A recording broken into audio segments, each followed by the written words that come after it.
Hello, I am Arif Irfanullah, and in this brief clip, I will share some study advice for Level 3 candidates. We have about 4 weeks left before the exam window opens. Ideally, at this stage, you should have completed at least one round of the curriculum and you should now be in review and practice mode.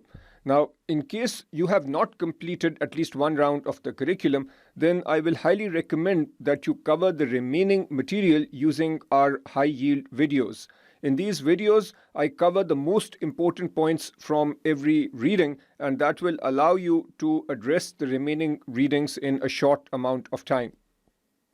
Now, even if you have completed a round of the curriculum and you are forgetting material that you've studied in the past, the high yield videos will allow you to review and revise that material very quickly.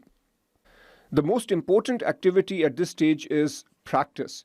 And for practice, you should rely first on material that is provided by CFA Institute. I'm sure you know that at the end of every reading, you have practice problems. Make sure you do those practice problems. On the CFA Institute website, you will find online assessments. These are organized by topic. So make sure you do these assessments. And then you also have mock exams on the CFA Institute website, and you need to start doing these.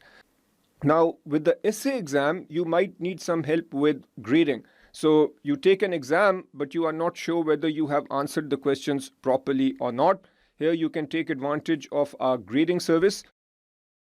You can also use the IFT grading service to help identify your weak areas and understand what credit points your response would have earned.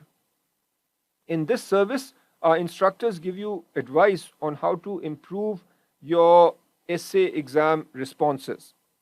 That is it for now. Best of luck with your studies.